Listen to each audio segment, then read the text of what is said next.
great evening to everybody. Listen, welcome to Empowerment Conversations with Dr. Vaughn. This is our session called My Mind Matters. So, listen, while you're looking right now, I want you to come on in, like, and share. I'm going to share this video on my page because I believe that this conversation is something that we all need. So, as you're coming in the room, say hello. As you're coming in the room, say hello. Make sure that you like and share. Like and share this video. Listen, I have some amazing people that's sharing with me tonight, so I am super excited. So listen, you want to grab your friend, you want to grab your cousin, you want to grab your brother, your sister, your mate, you want to grab them and bring them on in the room, and let's have a conversation. Again, we're talking about My Mind Matters tonight. Hey, Lily. Hey, Bree. Hey, Adrian. Hey, Vera. Come on, make sure you like and share it. We're going to get started because guess what? We have some topics and we have some questions that have been submitted to us that we want to address. Now, listen, I don't want you to feel ashamed or anything. This is your safe space to deal with you. This is your place where you can come and you don't have to feel uncomfortable because you have a situation or you have a question. So listen, let's start it now. If you have a question, you can always put it in the comment section and we'll make sure that we address them. But there were some questions that were submitted to us in advance so that we can have a dialogue so that we can actually meet your needs and help you navigate some of the spaces that may seem difficult. So listen, at this time, I want to actually introduce to you some of my guests for today. The first person I'm going to introduce is none other than Dr. Jonathan Counts, my brother and my friend. He is a licensed clinical social worker, but he is also a man of God. So guess what? He knows about faith and he knows about therapy. And so we want to welcome him. We want to welcome him and ask him, we celebrate his knowledge. We celebrate his gift. But most of all, we just thank him for being here today. Thank you, Dr. Counts. Welcome. Thank you, Dr. Vaughn. It's such a privilege and a pleasure to be here tonight. Yes, and then listen, one of my favorites. She's my little sister. She is none other than Kendra Kyler. She is the owner of Choose Life. Listen, Choose Life is a baby that has the care and capacity to help anybody dealing with suicide, whether it be thoughts, whether it be active, or whether or not you just want to talk because it may be just a dark season. So, Kendra, thank you for coming and joining me. Hi. Hi. Thank you for having me. Absolutely. And listen, last but not least, she is my administrator extraordinaire. But listen, also, she is an amazing grief coach. Welcome, welcome, welcome to my Shameka Williams. She is the owner from Grief with Love. Did I get it right this time? From See, I Grief got with it, Love. y'all. From Grief with Love. She is a certified grief coach. Because listen, we have to understand that sometimes grief takes us to some spaces that we just need help. So listen, we're going to chime in. We're going to get started because we want to have a conversation and we just want to flow. We just want to flow. And so I will ask you, when you say my mind matters, what is the first thing that comes to your mind? Dr. Counts, you first. Sure. So the first thing that comes to mind is this: if we're learning to authentically love ourselves, yes, we love our bodies, we love persons around us, we love ourselves in the spirit, outside of the spirit, but we also need to learn how to love our minds, which means that we don't allow certain things to enter into our minds that will hinder us from loving ourselves authentically. So that's the first thing that comes to mind. You hear that? You got to love your mind too. I know we're trying to get cute. I know we're trying to make sure our bodies are beach ready. And I know we're trying to make sure that we saved and sanctified. But sometimes you got to make sure that mind right too. Kendra, what would you say when I say my mind matters? What's the first thing? The first thing I'm thinking about is life. Is of course choose life is who I am. So when you say my mind matters, it's actually allowing yourself to let yourself know that you're just in this temporary place right now, and that life is granted to you for you to live. Yeah. Absolutely. So see, she's already told you where you are right now is just temporary. But guess what? Mm-hmm. Sometimes you need help in that temporary space. That's right. Um, so Shameka, when I say my mind matters, what is the first thing that comes to your mind? Yeah, I think about how the health of our mind should be a necessity and not optional, Yeah. Mm, Good. right? Because Mm-hmm. I think that sometimes we make our mind the last priority, Yeah. and it really should be the first because it dictates mm-hmm. everything else that we do. So Yeah. that's really what I think about making that a necessity in our world. Absolutely. Our mind should be. And you're absolutely right. A lot of us have focused so much on making money, Mm-hmm. getting houses, Mm-hmm. getting relationships, all that other stuff. And we have really neglected the health Mm-hmm. of Yeah. our mind. That's right. And so that is good. And so we're going to chime right into the questions that and these questions were submitted, and it really shows that some of us really are dealing with some serious stuff. And when I Mm-hmm. say serious stuff, I don't mean, oh, I couldn't fit in my clothes, or I don't mean, Yeah. I couldn't, go to my favorite restaurant. No, some people are dealing with some serious things, and though they smile, though they function, though Mm-hmm. they keep going, we don't know what people are dealing with, and sometimes we are mishandling people because we don't have enough grace and compassion to even Mm-hmm. ask the question, are you okay? Yeah. Mm-hmm. We just assume that if you look okay, you're okay. Yeah. Mm-hmm. So listen, here's the first question that someone said. Someone said, if someone is struggling with depression or think they might be, what is some advice that you would give them if they feel like they're depressed and this is just a place they can't get out of? So what would some advice be that you would give them, Dr. Count? Yes. So, number one, I think that this question is perfect because so many people are dealing with depression. Now, there are certain layers as relates to depression. So, yes, there's major depression. There is seasonal depression. Certain spaces, places, even being around certain people Mm-hmm. also causes depression. But one of the things that one must realize is this: you need to be honest about what is actually depressing you, Yeah. because yes, we definitely always encourage therapy and things of that nature. Definitely, we were definitely promoting that tonight. But there are also some things that you can do Mm-hmm. before the medication route, or the Mm-hmm. therapy route. There are some things that you can do to definitely help you to navigate depression. So I would say be honest about what is causing depression, what is causing you to feel unhappy. And once Mm-hmm. you're honest about that, then you need to evaluate if there are some spaces, some places, some people that you just can't be around anymore. That you just can't do it because those spaces and places and people are very toxic. Remove yourself from Mm-hmm. anything that is toxic, and then learn what you enjoy even when you're unhappy.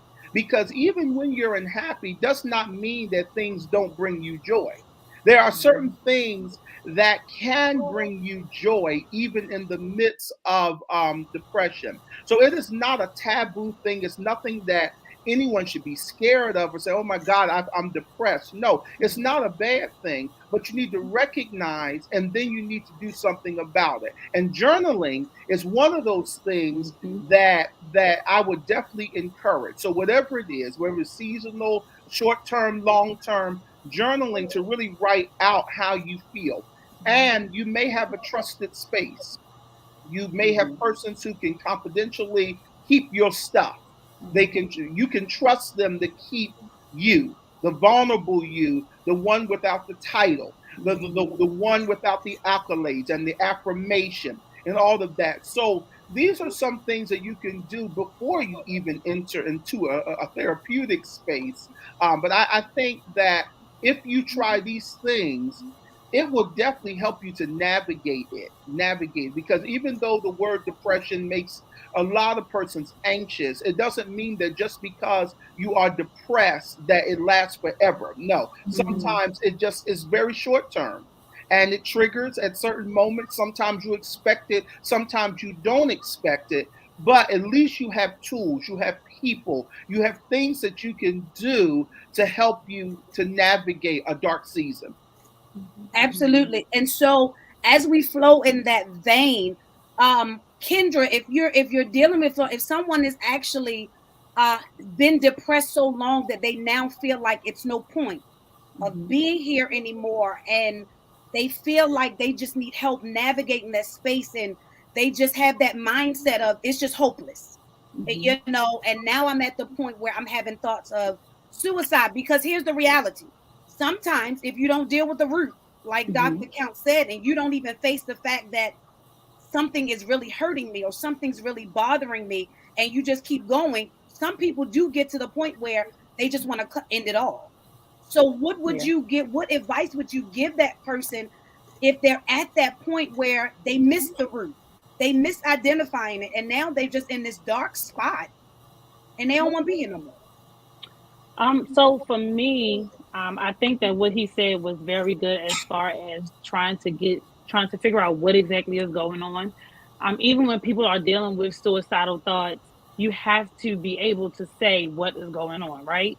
So you have to give me a reason. A lot of times when I get the phone calls, my first thing is tell me something, and it could a lot of times something that could be so small to us, like my best friend isn't talking to me. For some people, if that is their rock, it can shake their whole foundation, right? So for me, when a person gets to that, I just encourage them to talk. And sometimes even if you can't put it into words, I need for you to say something. Sometimes we, for whatever reason, we encourage ourselves to keep being busy. Mhm. For some reason we think if you're busy 24/7, that'll kind of allow for the depression and the suicidal thoughts to go away, and a lot of times that's not the case. It's actually the opposite, the opposite of that. But for me, I would definitely encourage someone that they're okay, because you're not dirty because you feel like ending your life. You're not like a monster because you don't feel like living. Because for some people, the pain is so unbearable that ending it, although it will hurt others, it will make them feel good and not have to deal with it. So I think it is a matter of literally not babying a person, but being sympathetic to what they're going through. A lot of people, when they deal with things and they come to people and say, I'm depressed or I'm feeling like this, we don't live by that. I care. It's okay. Well, that's on you. Just tell me what's going on so I can take that and run with it, or I'm going to fake like I really care. So Wow. when people are dealing with depression and suicidal thoughts, especially, that is a topic that it is so hard to get people to open up when it comes to suicidal thoughts. I've had an experience with this, so I know like it can take often months, it can take weeks, and even someone might go 6 to 8 months before they actually are comfortable enough to say, this is how I'm feeling. So my first thing I let people know is it's okay. I have been where you have been. I have children who have been where you have been. I have loved ones who have been where you have been. So I understand where you are. Now let's process how you're feeling and let's see what steps we can take, because just like he said, before I say therapy, and I'm an advocate, I have a therapist I see every 2 weeks. But before I suggest therapy, I try to get you to think of things on your own that can help you to come out of this place. Once it gets to the point that I'm feeling like this is something beyond me, then I will recommend a licensed therapist, psychiatrist, someone to talk to you. Because when a person is dealing with mental torment, is what I call it, sometimes your advice is not helping, it's actually damaging. So you have to be very careful with the words that you say, your expressions, your attachment to people is so much. And even with depression, like he said, I didn't even know about seasonal depression until I started researching suicidal thoughts. I didn't know that like people can be depressed a lot in the wintertime because you're in a house. The summertime, if their friends are out and you don't have the funds, people really can deal with depression in different aspects that you never would think about it. So above everything, let the person know you're okay. Like, this is a safe space. I'm not going to pull for you. When I'm here when you want to allow me to come in. But I think that I care, we care thing that I grew up on is something that we totally forgot. Everybody's on their own team, everybody's doing them, and that's what they're doing. So we're causing people to feel like they have to fake it till they make it through depression instead of actually sitting, processing, not pitying, not in pity, not dwelling there. Because I want you to take some time to realize, okay, I am depressed, I feel this way, but then we're gonna get up the next day and we're gonna start working. Mm-hmm. Yeah. And so it's ironic that you talk about words and attachments, and we're talking about depression and words and attachments. So, Shameka, one of the biggest things that happen in grief is either a detachment or an attachment. So it's either I'm attaching to people because I feel like I need somebody to fill the void, or I'm detaching from people because nobody understands this pain that I'm feeling. So your words are utterly irritating me. So I'm detaching. And so sometimes the level of depression sets in when I either withdraw all the way and now I'm in a dark spot all alone, or when I lean in too much and connect to the wrong person that is now taking advantage of my vulnerable space. So talk to somebody from the grief perspective when we talk about depression. Yeah, so I think first we need to understand that grief is not exclusive to death, right? So grief is relationships, grief is divorce, grief is friendships. And so I think sometimes we always think about death, but understandably so, that's how the world has kind of showed it. But honestly, we have to grieve different things in our lives, right? And so because we don't do that, it then leads to depression. It then leads to other situations or different feelings because we haven't grieved that I didn't get that job, that that friend is not my friend anymore, that I gained weight because you grieving yourself. And I think when we do deal with death, you're not just grieving the fact that somebody is gone, but you're grieving the fact that you are now a different person, right? Because who you were before they died is not who you are now. And what most people go into depression is about is the fact that they will never be that person again. And a lot of people get in that dark space when they try to go back to who they used to be before they died. The person died. And unfortunately, it's never going to be that way. And so we try to get into this spot, filling these voids with, and I'll be the first to tell you, when my mother died, I was shopping. I still shop, but pray for me. But all kinds of habits and cycles that we do in order to fill that void. And like you said, Dr. Vaughn, we fill it with people. So a lot of times we get depressed because we understand that's not going to fulfill us. So the depression comes in when we first try to be the person we were before the grief, but then we're trying to connect to things that won't fulfill the pain. Grief is not something you can get over. And I think people like, oh, when am I going to get over this? It's not something to get over. You can't go to the side. You can't go to the other side. You have to literally go through it. And grief will wait for you. And so what happens is you layer it.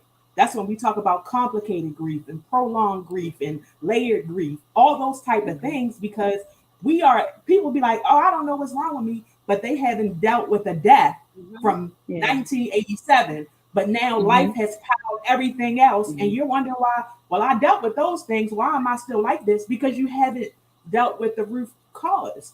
And so sometimes we have to understand, in order for us to not be depressed, we have to go through some things that we went through and unpack them. Because you don't unpack it, it's going to come right back. That's right. Absolutely. And you said something key that I want to pull out. What do you do when you're grieving you? What do you do when the person you're grieving is you? And I know somebody's probably saying, Dr. Vaughn, what do you mean? Because here's the thing. You go through seasons, and each season of your life you change. Yeah. So what do you do when you grieve the you lost? What do you do when you're grieving the you that messed up and you don't know how to recover from it? What if your grief is the fact that you the one that did something to you? So Yeah. the grief is not even the fact that somebody's gone.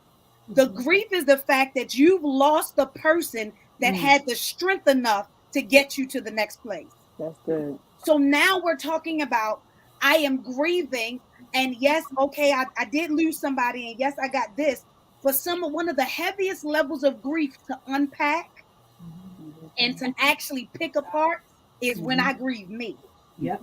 Because when I go in the mirror, you can't talk to me about me. I gotta go talk to me. That's right. So when I'm grieving me, and that's why I'm glad you said that, Shameka, when you said, because when you're grieving you gotta face you in the mirror. Yep. You, the naked you, the you with the no excuses, the you without the makeup, the you without all the accolades, the you that don't nobody else see. You got to unpack you. So what do you do when you face you, but the you see ain't the you remember? So now you're grieving, and now you got to unpack. Where'd she go? Hey, like, where'd she go? Yeah. And then here you talk about layers, because now that I'm grieving who I used to be, now I'm depressed because I don't understand how I even allowed myself to get here. And now because I can't unpack me, now I'm feeling suicidal because I have no strength to unpack where I lost me. And now I'm in a dark place that I don't know how to dig out of this. And since I don't know how to dig out of this, I might as well call it quits. Yeah. And what we have to realize is some of us are preaching and singing, but that's what we really feel. That's right. So let me help some of the preachers and singers that may be watching. Let's be real. Some of us, you can't shout over unpacking you. Let me help you. You cannot shout over unpacking you. I'm sorry. I love to shout, but you can't shout under unpacking you. Nope. Because after you shout and after you dance and you feel that emotionalism and you got everybody in the church bucking it out with you, when you go home, that briefcase of who you lost is still packed up, zipping up, and you ain't unpacked it. Yep. And so here we go. Like Dr. Count said, there are different types of depression. So then I find myself where? I'm trying to navigate it. And that brings me, so now when we're talking about that, the next question they said is, well, what do you give parents? And this is a two-part. They asked the question, what advice do you give parents who are dealing with children that are dealing with emotional challenges or mental challenges? But before I ask you this, I want you to put something else to it. What advice do you give them when they ain't unpacked their own yet? No. So Dr. Counts? Wow, that is a loaded question. Number one.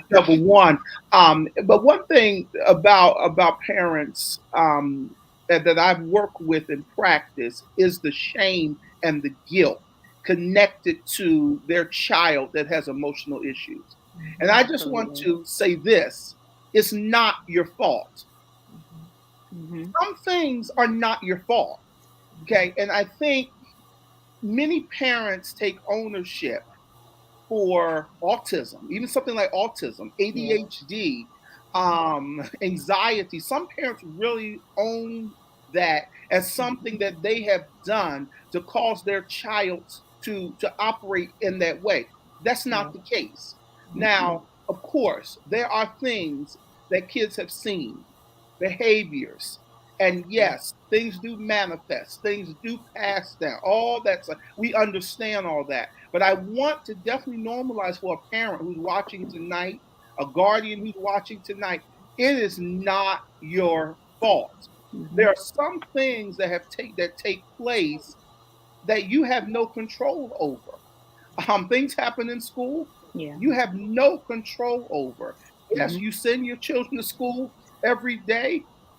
It doesn't mean that you haven't prayed over them enough or anointed them with oil enough, fasted for them, and that doesn't mean that. But right now, the culture that we are living in is competing with their minds, with their hearts, with their spirits, when it comes to their body image and what it means to be a true young person. I mean, all of those things are competing. So I definitely want to normalize that. But also, just because your child is going through an emotional challenge, also understand you need to love them enough to get some help, because the embarrassment that, oh, my child has to go to therapy, my child has to be with the school counselor, my child needs to be on medication.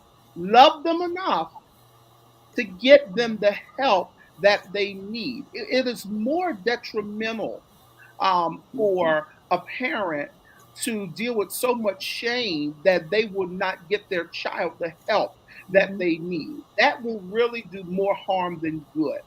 But it also leads to where that parent is about their own stuff.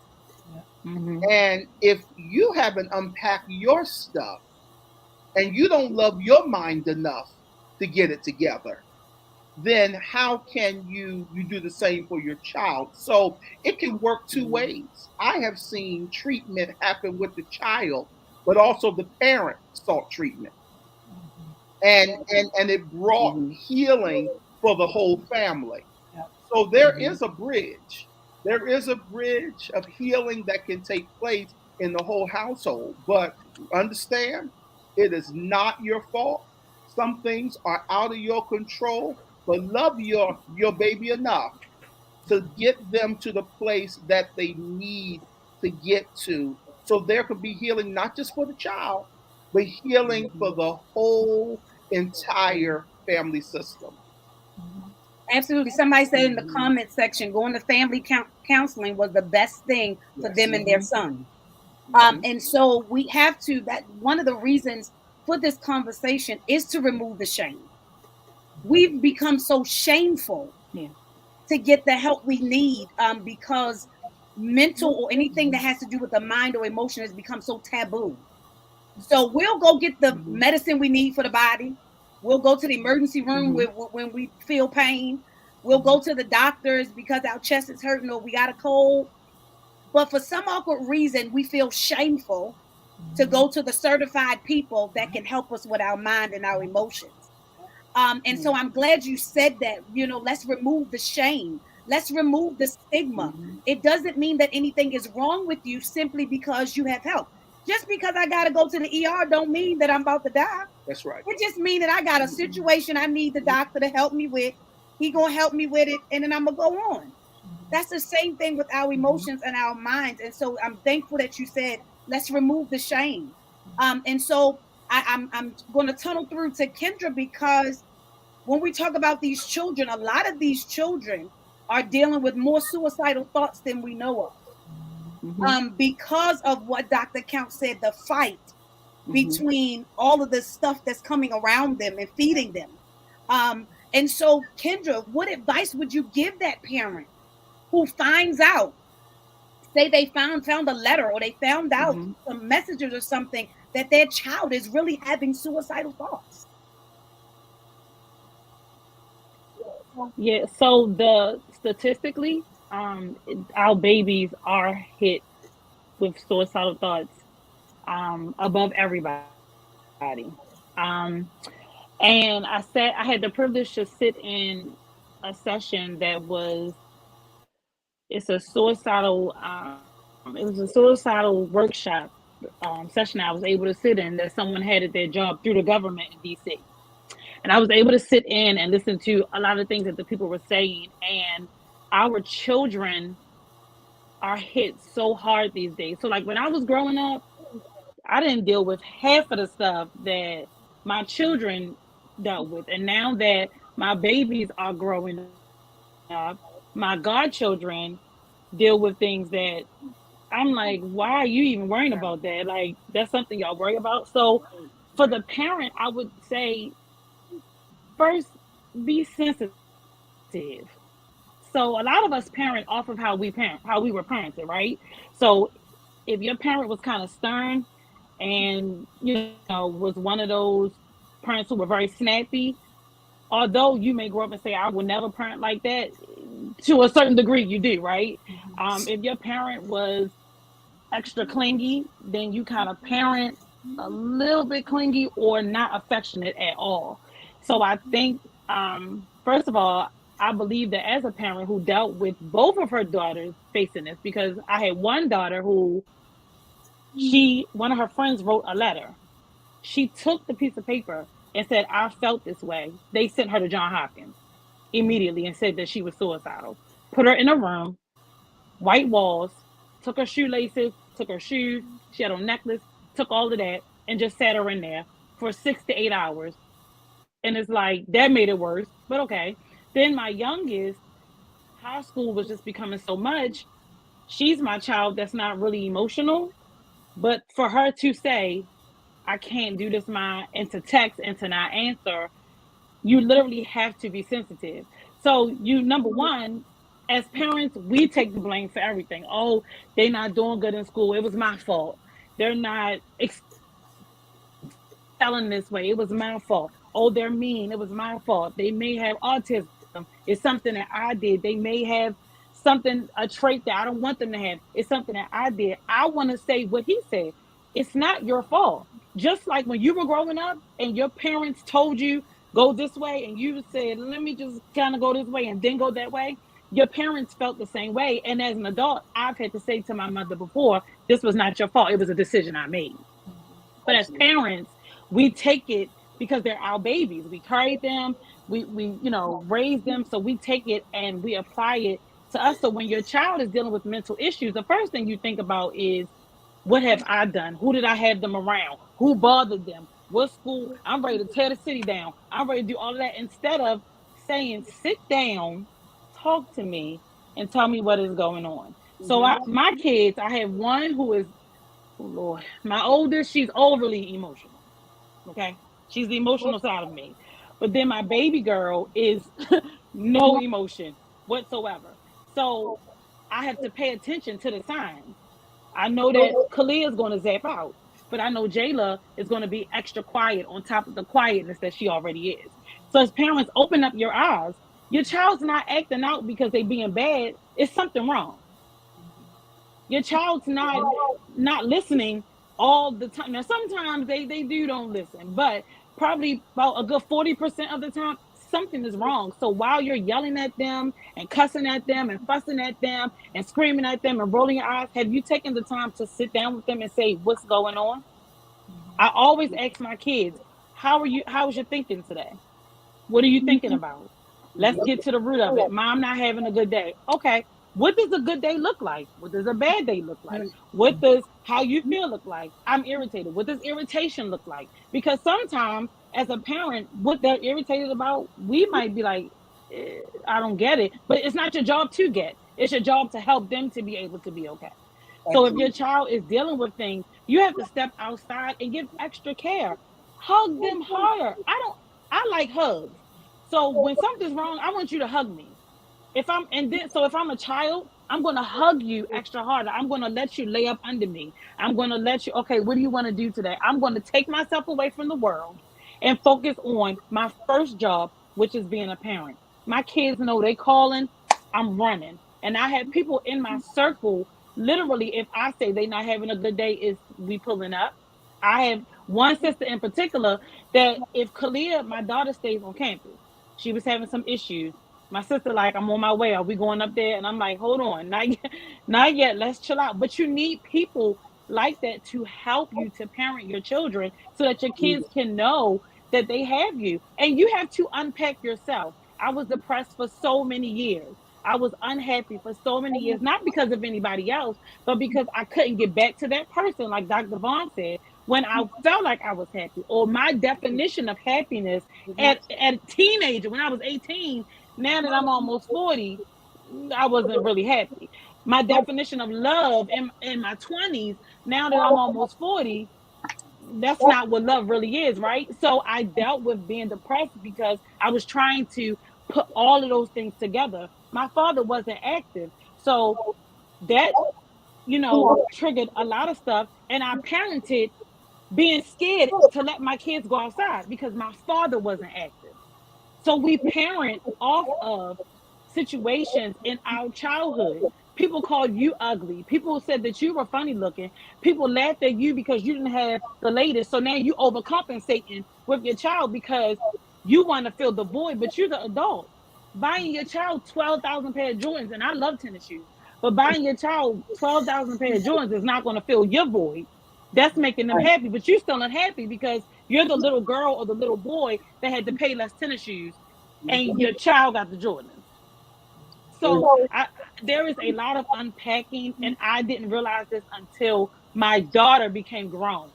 She's 20, and I didn't realize that the stuff that I'm saying to her is what I wanted to be said to me. So I had to unpack Mm-hmm. relationships, friendships, romantic relationships, not loving myself, not looking in the mirror, feeling like, okay, if I wear my hair this way, if I wear clothes this way, if I make my body look this way, if I do this, if I hang around this person, then I would feel okay. Not understanding that 9 times out of 10, my kids was depressed because I didn't know who I was.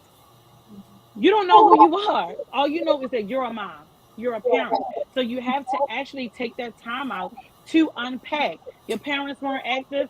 Okay, unpack.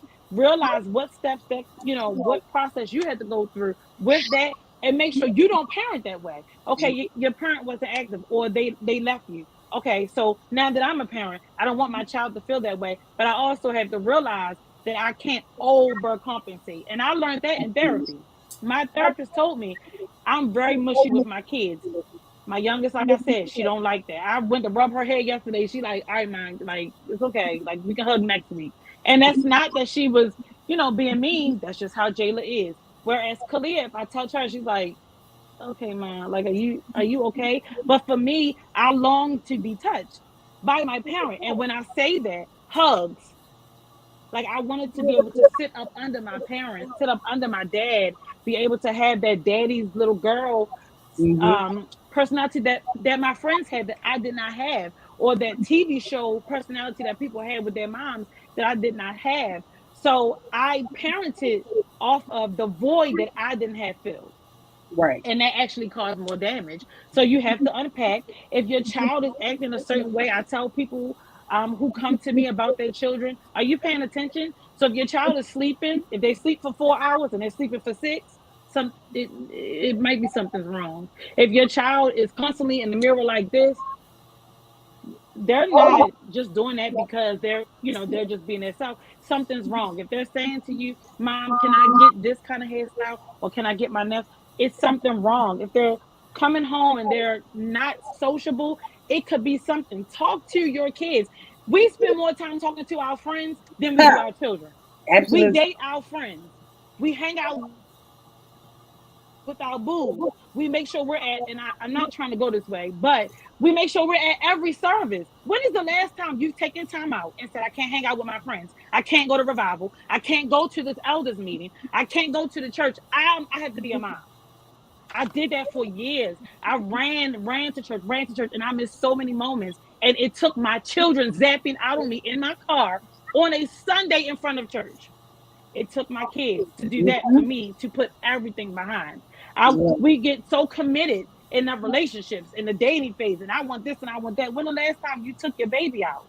When's the last time you put on a movie? When's the last time you talk to them and say, "Hey, do you know what this means? Let me have this conversation. Have you felt this way? When's the last time that you sat and told your kids your story? My children know everything I've done, everything I've done, because I need them to be a part of my world, because that was not done with me. So we have to make sure that we go that extra step, because our babies, we're telling them have a great day at school and they're not coming home. We're telling them have a great day at school or at your friends, and they're going to their friends and they're doing things with their friends. They're taking drugs, they're drinking alcohol. They're not teenagers drinking. These are babies drinking alcohol. They're not they're not teenagers smoking weed. They're in elementary school when you should be playing with dolls, when you should be coloring books. You know how to roll up a blunt. I'm sorry, what? So a lot of times we have to kind of sit back and put our priorities back together. And if your child needs to see a therapist, get one. I have one for my daughter. When I realized she wouldn't talk to me, when I couldn't pull her to talk to me, and she was so depressed and she wanted to stay in a room in the dark. Yeah, hello. I need to get a therapist. And I had to make sure that if you're not comfortable with this one, we're going to get you another one. If you're not comfortable with this one, we're going to get you another one. So you got to kind of be more sensitive. We're not sensitive. I know your kids get on your nerves. I know, God knows, I know they spoil, but you did it. You spoiled them. I know they're hyperactive, but you did it by, instead of talking to them about their feelings, you gave them an iPad. Here you go. There's nothing wrong with you. Instead of talking to them about their feelings, you gave them your cell phone to shut the crying up. Why are you crying? Talk to me. Say words. And then get the family counseling. If your relationship with your child is not where you know it should be, show them you care. We're going to do this together. I'm going to get help so I can be a better parent to you, and I'm going to get the help so you can be okay. Absolutely. Absolutely. And so when we're talking about children, Kendra said something so vital that prompted me to what I was going to ask you, Shameka. She said, our kids are going to school and they're not coming home. Mm-hmm. Our children in this century are dealing with more deaths than we have ever experienced. I'll be 43 this year. And I believe that some of my nieces and nephews have experienced more losses than I've experienced at 43 and they're 16. And so when we talk about grief, this is a sensitive subject for me because I see our children. What do you say to the child that's grieving? I ain't even matured yet to even understand me. But now I gotta grieve the fact that my classmate got shot last week. My uncle got killed the week before that. My grandmother just died. And now they say my friend missing. Yep. No, this is real. I know that's this, how it is. That's how it is. Some people listening may think that's an exaggeration. No, it's real. That's like now. That's what's happening now. Yeah. So Shameka, from the grief perspective, if I'm a parent, how would you help me deal with my child that I don't know about this, but that's what they dealing with? Help me. Yeah. So I think the first thing is we know that the world now is different, right? So I think that parents have to normalize teaching our children how to deal with trouble. Absolutely. Right. So a lot of times we are hiding how we go through things from our children. And what happens is when they go through things like these deaths, they don't know how to deal with trouble. Right. Yeah. And so we have to learn that even before things happen, we have to be comfortable enough to show our children how to deal with things. Right. And part of that is us working on ourselves to make sure we are being examples for how they go through things in life. Because now they're going through things in life way younger. But I learned at a young age that the way I can get over something is how I see it. Right. So if I saw my mother go through certain things and she was able to navigate, it kind of gave me an example of how to deal with that. But then when it happens like that for kids, we really have to nestle them and validate them. One thing that I have an organization called Those Without Mothers, and these kids are losing their mothers at like 7, 9, like it's horrible. The thing about it is we have to begin to validate our kids that despite what might be happening with their classmates or people around them, that they are still important. Because what happens is then they get depressed and they think, hey, they start talking about that suicidal thoughts and things like that. Because they're like, hey, everybody else gone. I don't want to deal with this pain. But we have to make sure that we are being we are taking the initiative to not only put them in counseling or coaching when they're in trouble, but doing that before just to do a check-in, right? It's okay to put things in place for your children so that they can feel like they always have somewhere to go, right? Because we talk about coping skills for adults, but kids might not have those same coping skills. That's right. Right? So we have to think about stuff and we have to be clear that social media is fake. That It's not part. real. That's right. Say that again. Amen. Say that one more. No. Say that again. Say that one more again. Social media is fake. Yeah. It's not real. That's So right. we need to be clear that we're validating what they see in reality and not on the internet. Absolutely. Because when they see people on the internet like, oh, Pookie died and she fine. No, they not showing you that she was just in the hospital 2 days ago because she wanted to kill herself because Pookie gone. That's right. So the thing about it is we have to be able to navigate even the fake spaces, because now that's what parents are dealing with and wrestling with. We have to be able to navigate those fake spaces and really show them the reality of certain situations. And when they are going through pain, much like Kendra said, we have to nestle them. We have to love them. And we have to validate them, even though we might not have gotten the validation that we need. That's right. It's that. That was good. Yeah.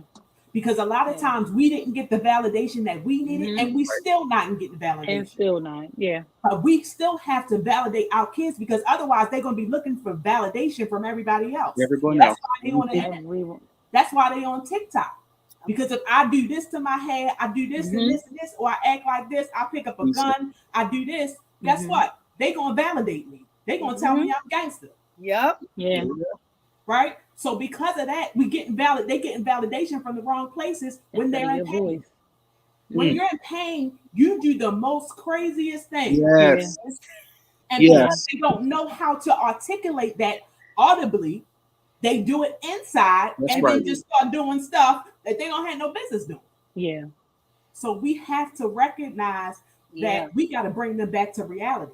Because I promise you, some of these kids are living and on they in the Instagram. They not on it. They in it. They in it. All up in it. They in TikTok. They might as well be a TikTok. That's right. Because they are living that life because that's all they see. We got to bring them back to reality. That's right. Yeah.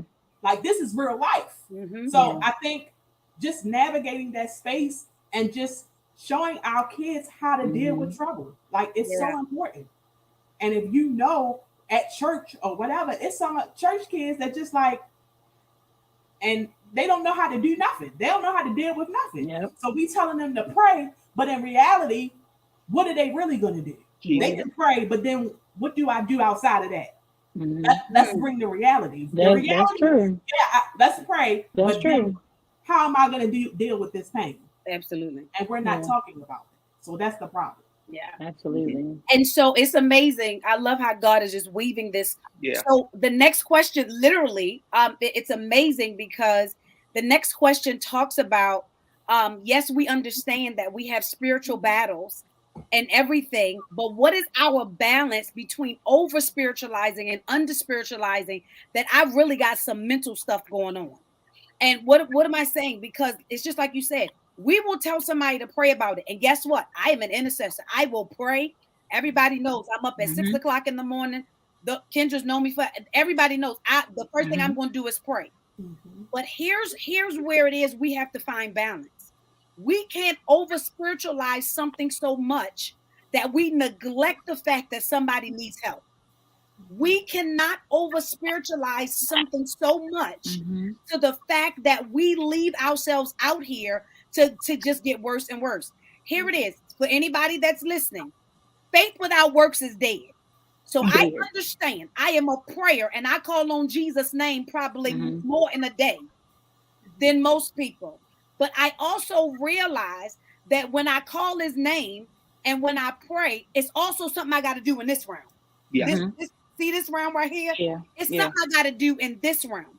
And so Dr. Counts, we have a lot of people that are over spiritualizing where we think we don't need any kind of practical help. We just gonna pray about everything. We're gonna rub it down and pour down oil. And then we got people that under spiritualize that say, you know what, I'm just gonna take some medicine. This ain't nothing that Jesus can do. Or I'm gonna self-medicate. This ain't nothing. Where do we find the balance to realize that they really go hand in hand, y'all? Where do we find the balance? So talk to us. How do we find the balance so that we don't get so stuck that we miss that we really need somebody down here?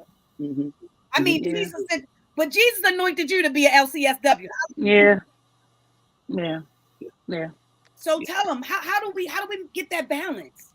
Well, one thing that God is doing in this season, He's taking us through a process of unlearning.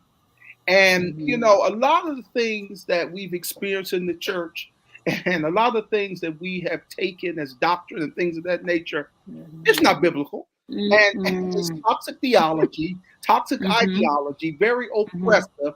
And so we can't get free because some of the stuff we've been taught about what it means to be a Christian, a believer, Yeah. someone who goes to church. So, you know, God is calling us to really unlearn some stuff Mm-hmm. so Mm-hmm. that we can have this particular balance, because there is a balance between the sacred and the secular.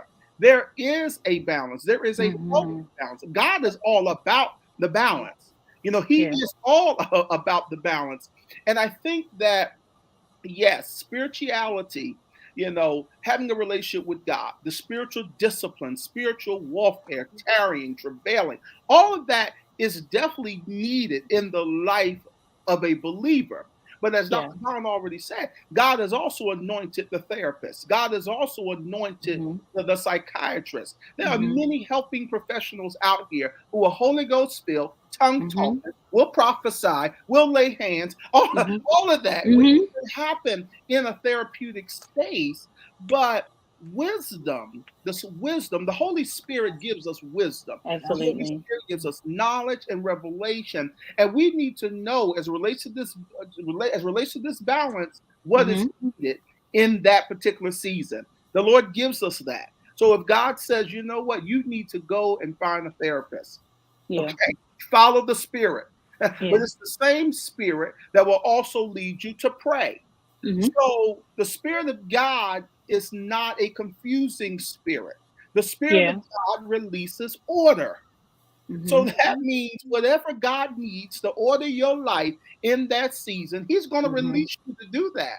So Mm-hmm. I would be very sensitive, very discerning concerning what God is calling you to do, because no, you can't over spiritualize everything, and you can't take things as a joke either. And there's Yeah. some unhealthy mechanisms out there.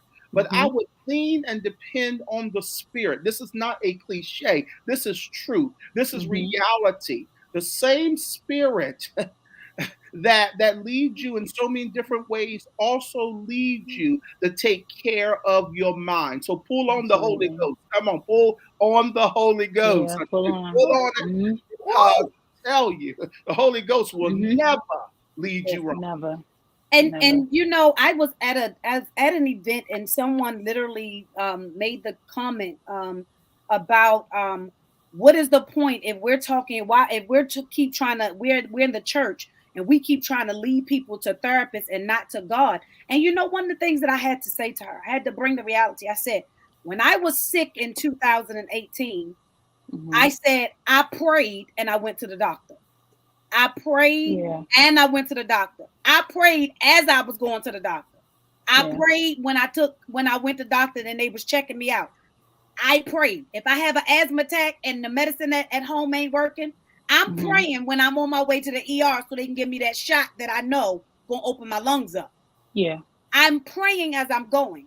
I said, just like that, I also, when I go to my therapist, I am praying that God will reveal to her what I Yeah. need when I get in there and sit on the chair. Then Yeah. when she finished, I pray to God, thanking him for giving her exactly what I need Yeah. when I going back to the car. So guess what? My prayer and my therapy work together every time I go. Mm-hmm.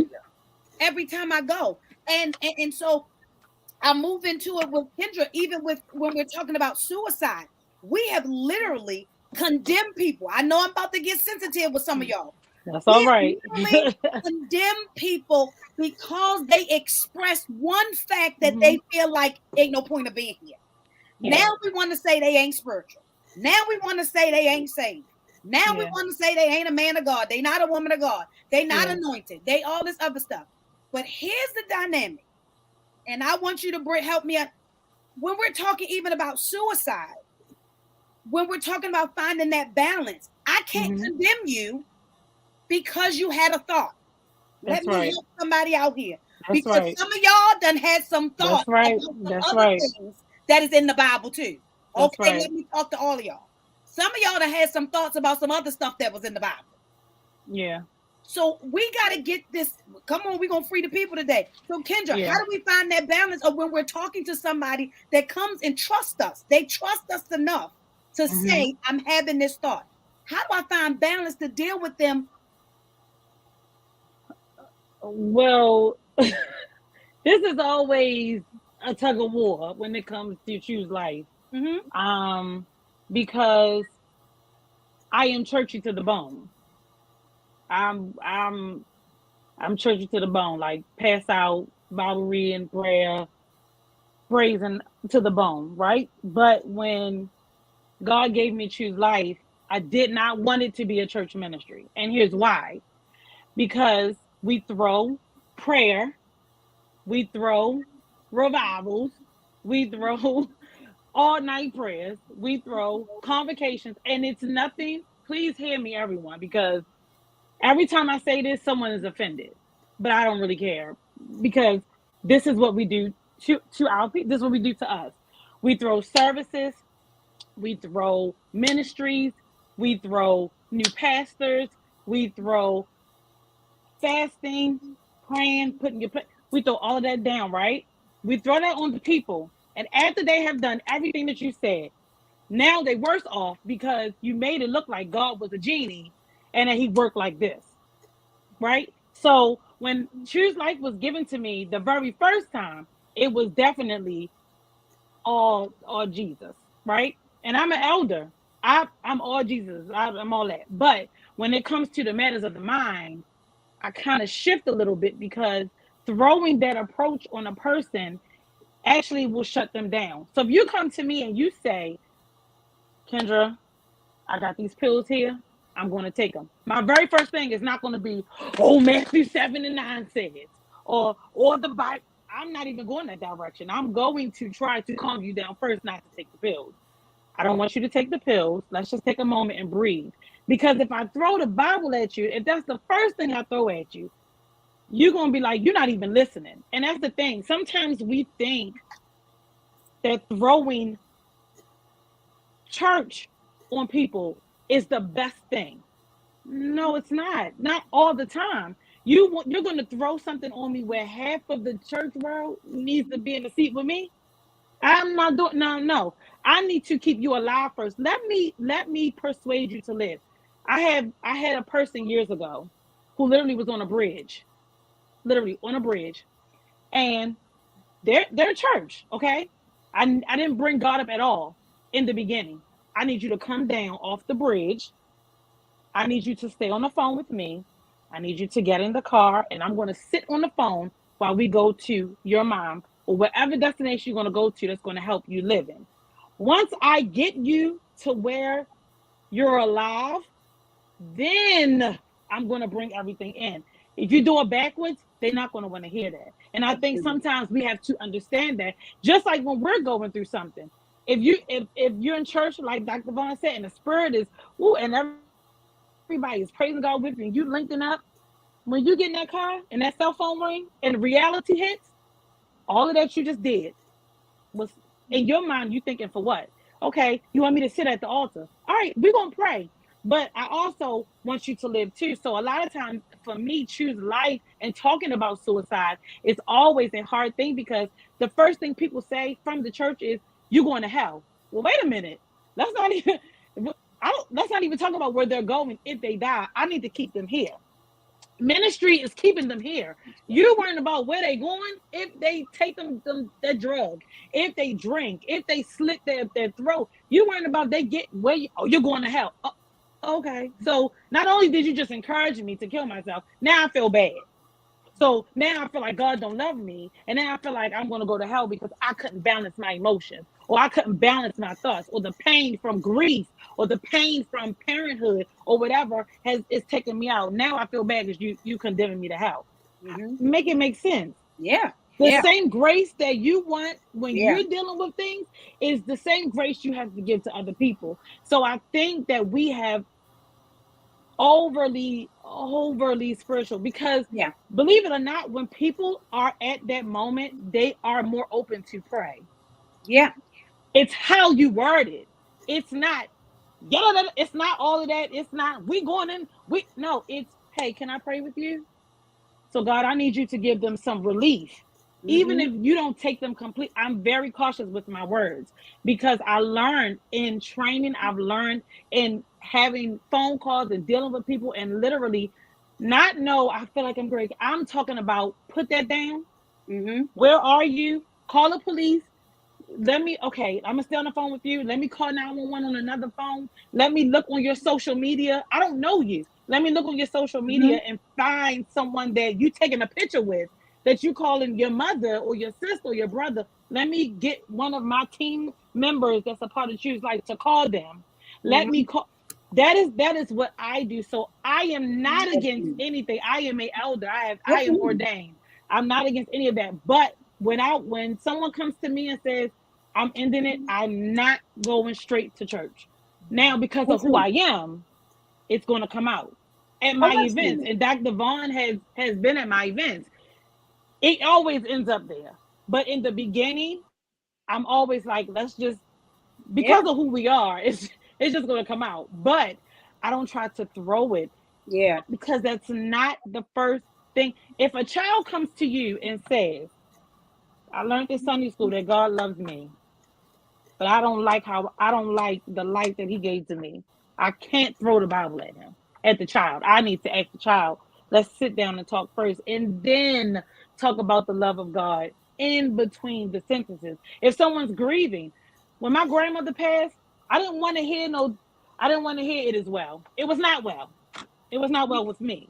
So I felt that was insensitive. I still feel like, for me, when someone passes away, it's so insensitive to tell the family it is well. I know your intent behind it, but it's not well. We're grieving. So your word choice, and that's because that's what we were taught. It is to be absent from the body. That scripture, to be present with the Lord. Like, I don't want to hear that if I'm grieving. I need you to tend to my human side first, and then kind of. So I think when it comes to, and I've noticed and I know when it comes especially to suicide, the church is not talking. We're not talking about it. We're not addressing depression. We're not addressing things like that. I had someone ask me, how many churches do you know of in Baltimore that have a therapist on call? I literally was like, that's a good question. I don't. But then I started seeing churches have those type of things on, because you need that. We can't preach so much about prosperity and wealth and marriage and love and babies and money and all that stuff, and not for you to be able to deal with your mind. You can't have a word for me all the time, but outside of that, don't even ask me, Kendra, what you thinking? Like, these people are coming to the church. These people are in the church. And guess what? The people who are taking their lives are pastors. It's not deacons. It's not singers. It's not ushers. It's pastors. So while you sit there and we're preaching, you can't even speak to yourself because you don't even believe in what you're saying. Nobody is saying, Pastor such and such, how are you feeling today? So while I don't believe in over spiritualizing things, I do believe in there's a right time and place for everything. Absolutely. When people are struggling mentally, get them to a place to breathe first, and then minister God. Because if you do it the other way, it's not going to work. So when it comes to the mind, like I said, we just throw what people did to us. But how many of us as adults were messed up because of what the adults ahead of us did to us? That's a true statement. And I'm glad you highlighted that with the grief, because that's where I was going with Shameka when we talk about over spiritualizing. I remember when my dad died, I literally remember somebody asking me and making the statement, literally saying, "But I thought you were so saved. You can't get up out of this." And I remember Lakeisha responding. Yeah. I remember I zapped. And let me tell you why I zapped. And I zapped because I literally said, I took my dad to the ER and he ain't come home. You want me to be able to process that? That just happened 36 hours ago. You really want me to quote a whole bunch of scriptures and now be shouting like because he done made it over. You know, you what? You want me to do what? Yeah. I'm still right now. My mind is trying to even conceptualize. Yeah. That he ain't in the bed, but he in the morgue. Maybe you ain't understanding. And literally, I had some people say to me, or I even walked in on conversation, oh, she's so holy and this, that, and the third, but now she falling apart. I literally, when they picked me apart at the church, I remember them saying to me is, you know, why aren't you back functioning the way you're supposed to function? Why are you not sitting in the chair next to his empty chair? Why are you sitting in the congregation? Why are you not coming to church every Sunday? Have you ever considered the fact that when I walk in the door and he's not here, and he's it's a trigger. Here, that it's a whole trigger that sends me to a place that I can't control? And so sometimes we over spiritualize to say, if you just come to the church, but what if the church is my trigger? Yeah. Yep, it's possible. I'm talking about from experience. What if the fact that the church, actually that particular building is my trigger? So you want me to come and then y'all don't help me when I get there.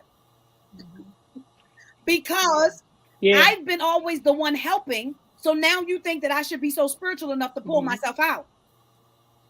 So I'm coming to the place that triggered me.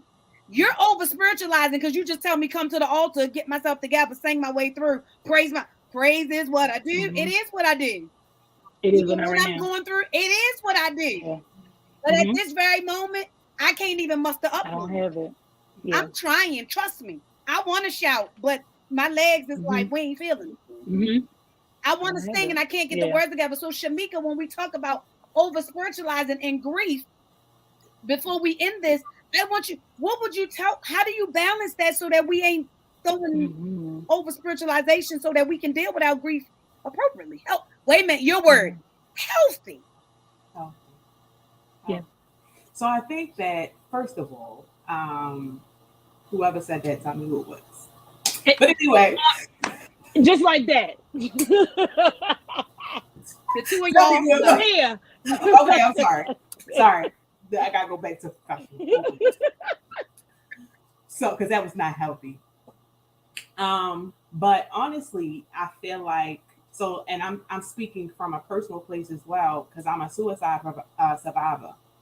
And one of the things that I remember is I felt like nothing was going to be ever right when my mother died. I was like, everything is gone. Everything is just it don't matter anymore. But what I found out is when I went to the church, it was more, you got to pray this away. And what happened was it began to mount, right? So it wasn't just one suicide attempt, it was more than one, because it was never dealt with how it should have been dealt with. And so I thought something was even more wrong with me, kind of what Kendra said. I thought something even more was wrong with me, because I'm like, well, why isn't God taking this away?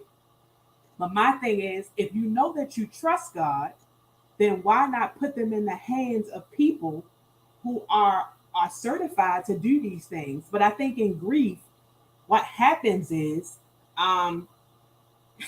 we bring God in, but we bring God in when it comes to the last last bit, when they feel like they don't have nothing else to say, you know. And I think what happens is that makes people go off, right? Yeah. It's just like she said, a lot of people are like, losing my mother was the most traumatic experience I've ever been through.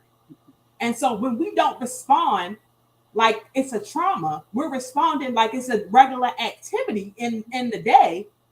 We then had people shut off because now they don't want to talk about their trauma. Yeah.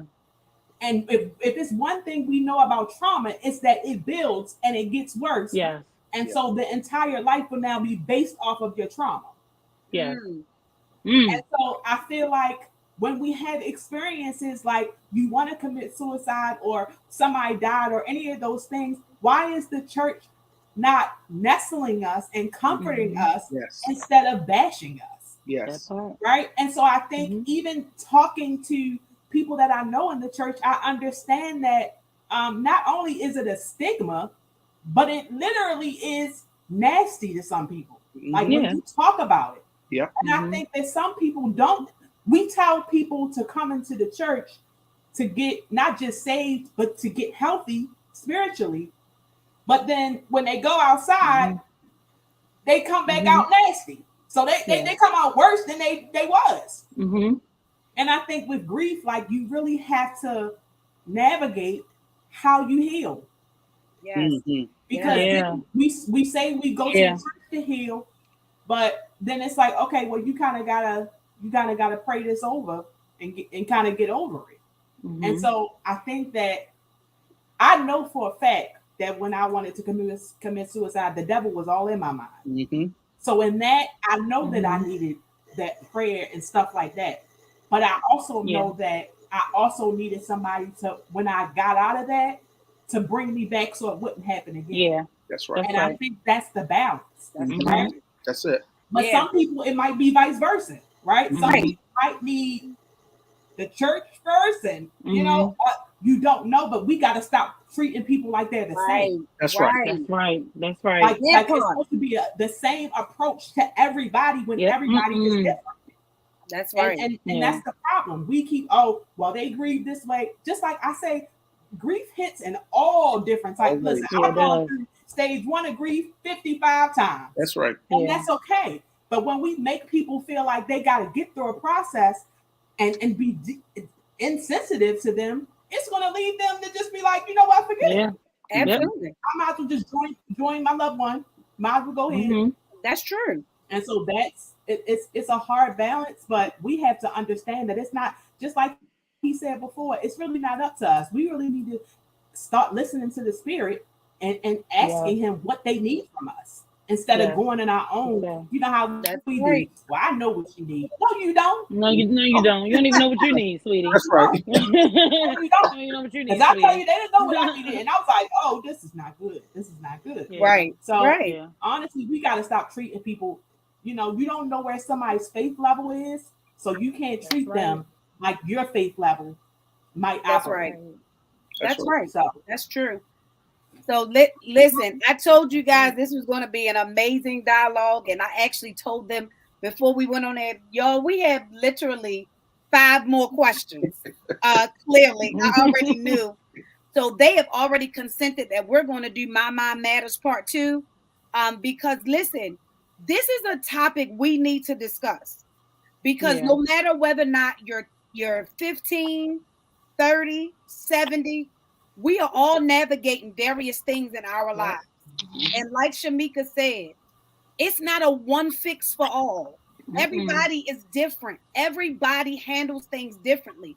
But we have to actually present it and have these dialogues to make people understand it's okay to not be okay. That's right. Yep.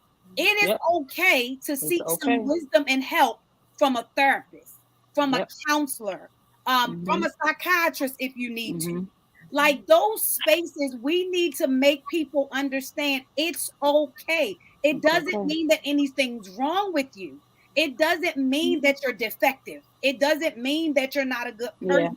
It simply means that there's an area in you, like I said earlier, you got high blood pressure. You take that pill because you want that pressure to come back down. It don't mean there's something wrong with you. You just got high blood pressure. Or you might be having a season where you got some emotional challenges. I'm very careful with my words because we also put stigmas on people, but that's another conversation. That's a whole nother part. You know, you might be going through a season, like Dr. Count said, there's seasonal things. You might be going through a challenging season now, and it's kind of upsetting your emotions, and they all out of whack. There is nothing wrong. Hear me clearly, ladies and gentlemen. There is nothing wrong going to get the help that you need to realign, to get yourself on track so that you can keep going. There is nothing wrong. And so listen, before we get off of here, I want my guests to give you their information in case one of you may want to reach out to them, because guess what?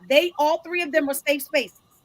All 3 of them are safe spaces. So if you need to reach out to them, Dr. Counts is a licensed clinical social worker and also a school therapist.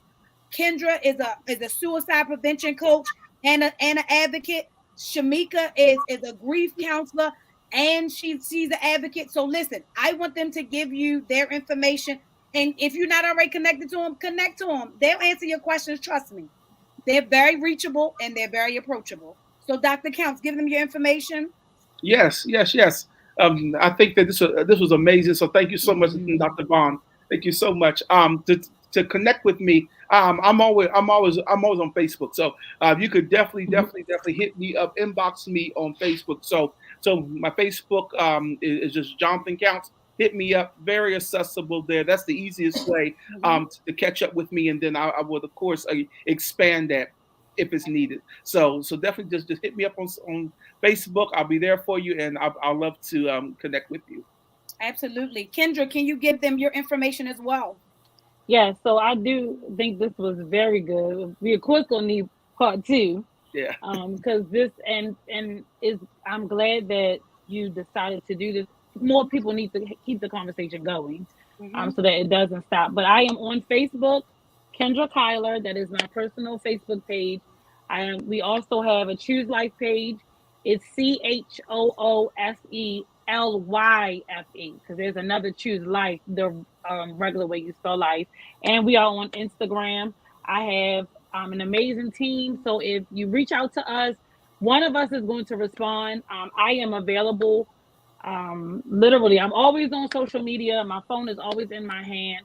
So if you're ever dealing with anything, just need someone to listen, or if you feel like this is it for me, please, ma'am, please, sir, reach out. Please, please, I care. Reach out to me. I will help you live. And I also, if you need to see a therapist, I will connect you with one. I get your insurance information and find you one. We'll work it out. Absolutely. And so, Shameka, please give them your information so that they can connect with you as well. Yeah, so my first organization is Those Without Mothers, for people who have lost their mothers. We have a network of people who can help you, but it's not just about mothers. If you lost a parent, if you lost a sister or brother, so it's kind of those without others as well. So we can definitely help. And my Those Without Mothers has a support group. So if you want to be in there and you just want some talk to other people how you're feeling, we have that. Those Without Mothers on Facebook and Instagram. And then I am a life trauma and grief coach. So if you're and I became a coach because a coach helped me. I realized that therapy, I did both. But therapy was great, but I needed somebody to guide me. So I did get a coach. So that's what I do. I guide people to move forward in their lives from trauma and life and grief. You can reach me at Coaching from Grief with Love on Instagram and From Grief with Love on Facebook. And my inbox is always open. Always. So listen, you guys, whether or not it's you, your family member, your children, someone at your church or whatever, listen, you have resources. And guess what? They don't know it, but I just heard it in the spirit, so I just flow where I am. This fall, we're going to do it in person. And they're going to be with me. I'm going to talk to them. I know I put y'all on the spot, but I flow what I hear. We're probably going to do part 2 live. We're probably going to do part 2 Facebook Live. But this fall, we're going to get together and have a meeting, and we're going to do this in person because there's some people that literally need tangible face-to-face. Feel good, like let me feel that you're real. Like this ain't fake. And so we're going to do this in person. Why? Y'all, I just want somebody to be healed and whole. That is my mantra for life, period. God has commissioned me to help people be healed and whole. And one of those areas, though it's not my area of expertise, is in the mental challenging space, the emotional challenging space. So guess what? He sent me resources so I connected with them because we do it better together. And so guess what? Thank you all for hanging out with us tonight. Make sure you connect with these 3 amazing people. Stay tuned for the flyer for part 2 once I check their schedules. And then also stay tuned because in the fall, we'll be seeing you live and in person. And so listen, I love each and every one of you. Know that you are more than enough. Know that you can get any help that you need, and know always that nothing is wrong with you. We love you. We appreciate you. Thank you for hanging out with us tonight. So have an amazing day, evening. Have an amazing evening, everyone. Good night.